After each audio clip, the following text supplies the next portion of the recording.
And you're looking at that breaking news out of the San Fernando Valley right now, actually Agoura Hills. That's where CHP is chasing a carjacking suspect. Ileana Marino live overhead in News Chopper 4 with more. Ileana, we had seen a pit maneuver on the 101 here.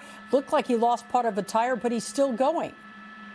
He did, Colleen. That was a successful pit maneuver, all things considered, but unfortunately he was able to drive out of it. Let's actually roll some tape and show you that pit, which was when he was in the San Fernando Valley, the 101 North. That's when he slowed down just enough, and CHP officers saw an opportunity to try that pit, and it worked for a moment. They were able to spin him out.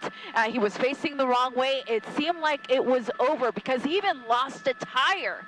But was somehow able to drive out of it and continue moving. But in the time since then, he's lost that tire completely. He's down to the rim. That's on the passenger side of the vehicle, on the front side of the car. He also lost the bumper, but incredibly is still going here northbound on the 101 freeway, approaching Canaan Road in the Agoura Hills area. But we need to backtrack it just a little bit to tell you how this all started. This, again, is a carjacking suspect, also wanted on a no-bail felony warrant and domestic violence. All started out with Riverside police, but then eventually the CHP got behind him now that he's on the freeway, and we may be witnessing a pit. Yeah, there you go. Here's another pit on the 101 North at Canaan Road. Let's see if this time they box him in, which is not what they did last time. And it looks like he's going to back right into a pole. He's going to get jammed. This is going to be it. So CHP officers are approaching the vehicle now with guns drawn. One officer moving right up to the car and opening the door. That is pretty incredible. They normally don't move in that quickly. But in this case, they were done. They pitted him here. They pushed him into that pole, ran right up to him, opened the door, and now taking him into custody.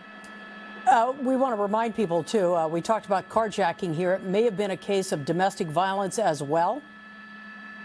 Correct. Also, one of the things he was wanted for was, again, carjacking, domestic violence, and that no-bail felony warrant out of Riverside Police. They were the original agency until he jumped on the freeway on the 210 West, and they relinquished it to the CHP. It made its way westbound on the 210, south on the 605, north on the 5, west on the 134, and finally north on the 101 freeway, where it appears that things have come to an end. Officers, of course, will clear that vehicle to make sure that nobody else is inside. But again, one person now in custody at the termination of this pursuit here in Agoura Hills. And Ileana, one of the things that was especially glaring on this is he rarely went under 100 miles an hour until he was pitted the first time on the 101 there. His speeds were excessive all the way down the 605 to the 5 to the 101.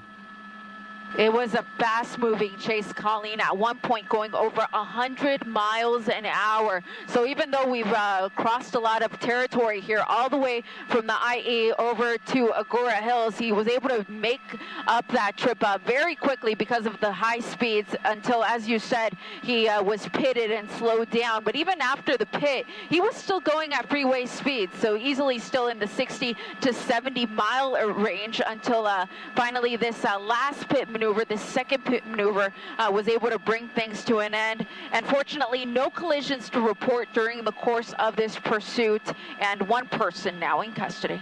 There you see the CHP officers checking out the car. No one else in the car. That one suspect, as Ileana said, in custody at this point. The 101 freeway at Canaan Road. Ileana, we'll keep an eye on the situation out there. In the meantime, there is other news here tonight.